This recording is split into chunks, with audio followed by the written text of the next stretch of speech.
Auto update যে সিস্টেমটি, এটা কিন্তু যে নতুন ভার্সন আপনার ফোনে আপডেট হয়ে চলে আসে, এর প্রভাব কিন্তু আপনার ফোনের বিভিন্ন যেই অ্যাপসগুলো রয়েছে তার উপরে পড়ে। এর কারণে কিন্তু আপনার ফোনের প্রবলেম হয়ে যাবে, আপনার ফোনটি নষ্ট হয়েও যেতে পারে। এর কারণে আমি আজকে দেখাবো এই ভিডিওর মাধ্যমে যে আপনারা কিভাবে এই অটো আপডেট সেটিংটি অফ করে রাখবেন। তো কিভাবে অফ করবেন সব কিছুই থাকছে এই ভিডিওর মাধ্যমে। তো ভিডিওটি না টেনে আপনারা দেখতে থাকুন। চ্যানেলে নতুন হয়ে থাকলে অবশ্যই চ্যানেলটি সাবস্ক্রাইব করে রাখুন, আর অবশ্যই একটি ভিডিওতে লাইক দিয়ে রাখুন।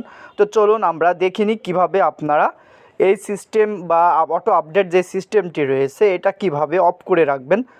তো চলুন আমরা দেখি। তো এই সিস্টেমটি ঠিক করার জন্য আপনাকে দুইটা ধাপ অবলম্বন করতে হবে। প্রথমটি হচ্ছে আপনি চলে যাবেন সেটিংয়ের মধ্যে যাওয়ার পরে কি করতে হবে, তারপরে এখানে আপনি দেখতে পাবেন একদম নিচে চলে আসবেন। আসার পরে সফটওয়্যার আপডেট একটি ক্লিক করে দিবেন।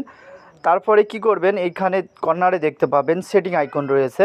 তো সেটিং আইকনে একটি ক্লিক করে দিবেন। সেটিং আইকনে একটি ক্লিক করে দিয়ে এইবার আপনাকে যে কাজটি করতে হবে, এখানে দেখতে পাচ্ছেন অটো আপডেট ওভারনাইট। তার মানে কি, এখানে কিন্তু অটো আপডেট যে সেটআপটি রয়েছে এটা কিন্তু অন করা আছে। আপনার প্রত্যেকটি ফোনে আপনি দেখবেন যে এটা ডিফল্ট করা থাকে। তো এটা আপনারা কি করবেন, এটা কিন্তু সঙ্গে সঙ্গে অফ করে দিবেন। এটা আমি অফ করে দিলাম। অফ করে দেওয়ার পরে এইবার আপনাকে দ্বিতীয় যে সেটিংটি করতে হবে সেটা হচ্ছে আপনি চলে আসবেন হচ্ছে প্লে স্টোরে। তো প্লে স্টোরে আপনারা ক্লিক করবেন, প্লে স্টোরের মধ্যে চলে আসবেন। প্লে স্টোরের মধ্যে আসার পরে এখানে আপনি কি করবেন, এখানে দেখতে পাচ্ছেন আপনার এই যে আইকনটি রয়েছে, এই আইকনে আপনি একটি ক্লিক করে দিবেন। তো আইকনে একটি ক্লিক করে দেওয়ার পরে এবার আপনাকে যে কাজটি করতে হবে সেটা হচ্ছে নিচে দেখতে পাবেন,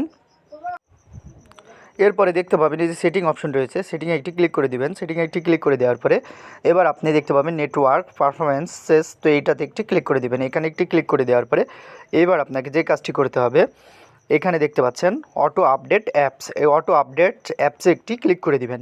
তো এখানে একটি ক্লিক করে দেওয়ার পরে এবার দেখতে পাচ্ছেন ডন্ট অটো আপডেট অ্যাপস, এই ডন্ট অটো আপডেট অ্যাপসে একটি ক্লিক করে দিবেন। তাহলে কিন্তু আপনার যে প্লে স্টোরে থেকে যে আপডেটগুলো আসে এগুলো কিন্তু অটোভাবে আর আপডেট হবে না। আপনার ফোনটি কিন্তু 100% ভালো থাকবে। তো এটা আপনারা করে দিবেন। তো দেখেন এখানে কি রয়েছে, অটো আপডেট অ্যাপসে একটি ক্লিক করে দিবেন, মানে ডন্ট অটো আপডেট অ্যাপস। এখানে একটি এই যে বক্স রয়েছে, যে বৃত্তাকার রয়েছে, এটার মধ্যে একটি ক্লিক করে দিবেন। তো এখানে ক্লিক করে দেওয়ার পরে তারপরে আপনাকে ব্যাকে চলে আসতে হবে। ব্যাকে চলে আসার পরে এবার কিন্তু আপনার কাজটি কনফার্ম হয়ে গেল। তো এটাই ছিল আজকের এই ভিডিওর মূল টপিক। আপনারা এই কাজটি অবশ্যই করে নেবেন, তাহলে আপনার ফোনটি কিন্তু অটো আপডেট হবে না। এটা কিন্তু অটো আপডেট হওয়ার মাধ্যমে আপনার ফোনের সমস্যা হয়ে যেতে পারে। এই কারণে এই সেটিংসটি আপনারা অবশ্যই ঠিক করে নেবেন। আর ভিডিওটি ভালো লাগলে অবশ্যই একটি লাইক করে দিবেন। চ্যানেলে নতুন হয়ে থাকলে চ্যানেলটি সাবস্ক্রাইব করে রাখবেন। তো দেখা হবে পরের কোনো ভিডিওতে। সে পর্যন্ত ভালো থাকবেন সবাই। আসসালামু আলাইকুম।